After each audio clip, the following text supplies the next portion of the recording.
Nibiru, Planet X, discovered by Spanish astronomers, according to claims. An article by Greve for View Zone, a team of Spanish astronomers who call themselves the, quote, Star Viewer Team, unquote, made the rounds of all the news websites, recently claiming they discovered something very significant. It's almost twice the size of Jupiter and just beyond our furthest planetoid, Pluto. Although it's not a planet, it appears to have planets or large satellites circling it. It's what astronomers call a, quote, brown dwarf star, end quote, and its official name is G1.9. Now, recently we had a lady from NASA coming out saying we do have a brown dwarf star in the edge of our solar system. Could this be it? Now, what is a brown dwarf star? First, we'll explain what these astronomers discovered, and then we'll discuss how they discovered it. At the risk of being scientifically vague, I'll try to explain the current understanding of how stars and planets form in space. All matter attracts other matter. A large mass will attract a smaller mass and smaller masses towards it. In space, this results in growing clouds of matter that tend to clump together and attract more matter. Since most of the matter in space is gaseous, these clouds eventually get so dense that they collapse into dense gaseous spheres. When they do this, there is usually some leftover matter that forms a ring around the sphere. If there's enough matter in a sphere of hydrogen, for example, it can cause so much compression at the sphere's core that the hydrogen atoms begin to fuse together, and a fusion reaction ignites a newborn star. And in this reaction, two hydrogen atoms join together to form one helium atom and release extra energy as radiation. Scientists believe that the minimum mass needed to ignite a sun is about 13 times the known mass of the planet Jupiter, written as 13 mJ. If the mass is lower than this, the pressure in the core is not enough to ignite the sphere, and the sphere will be a hot ball gas called a brown dwarf. As the new star spins, the disk surrounding it gradually cools and the matter forms heavier elements like metals and minerals. These rocks, quote unquote, eventually clump together and form solid spheres called planets. Sometimes a solid sphere will attract some of the gas that is in the disk, and this will result in a gaseous giant like Jupiter and Saturn, which has a solid core but a thick gaseous atmosphere. These gas giant planets can be very massive, but because of their solid cores, they will never ignite and become stars. This newly discovered brown dwarf, is believed to have formed from the same condensed matter that gave birth to our sun. It's believed that after the large planets formed around the sun, they pushed it to the edge of the solar system where it formed a sphere about 1.9 mJ, well below the mass needed to ignite it as a sun. The theory of a companion sun is not new, a binary star system. It has often been described as Nemesis, after the Greek figure in mythology. The mythological Nemesis was the spirit of divine retribution against those who succumbed to hubris, vengeful fate personified as a remorseless goddess. The name Nemesis is related to the Greek word meaning to give what is due. Nemesis is now often used as a term to describe one's worst enemy, normally someone or something that is the exact opposite of oneself, but is also somehow similar. For example, Professor Moriarty is frequently described as the nemesis of Sherlock Holmes. Opposite yet similar is the perfect description for a companion to our sun, but the name Nemesis also implies a sinister nature.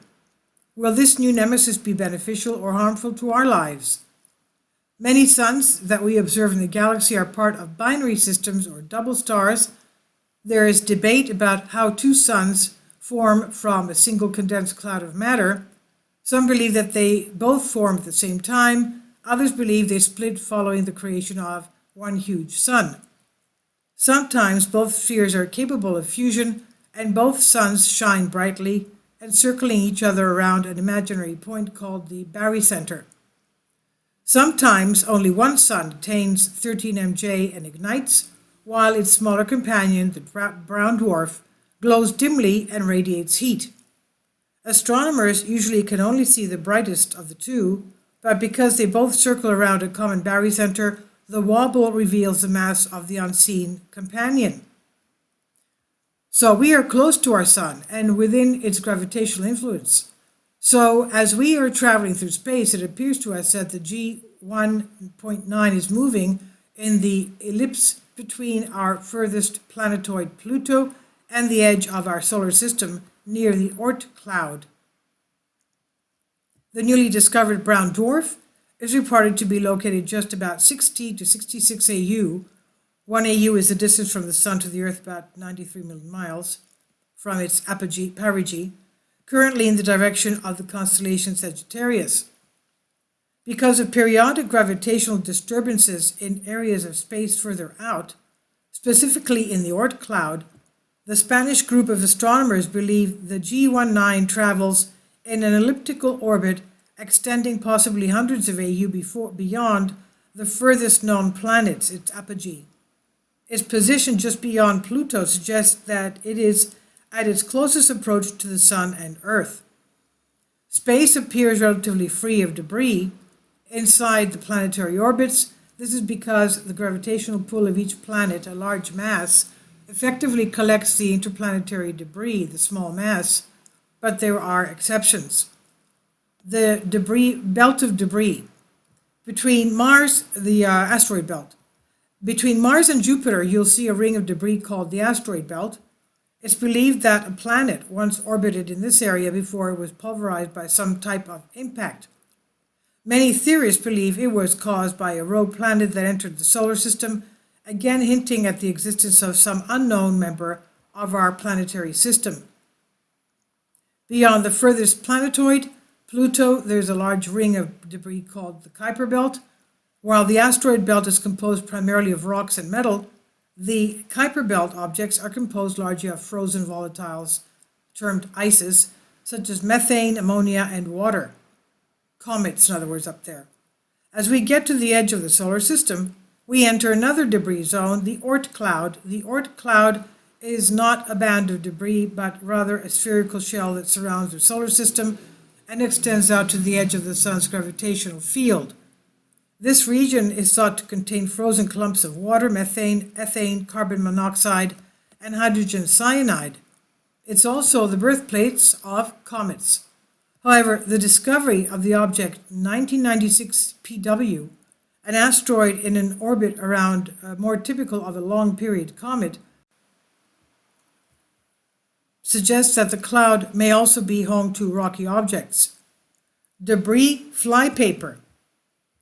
Jupiter and Saturn are extremely massive and have such strong gravity that they attract meteors and comets entering the planetary zone of our solar system.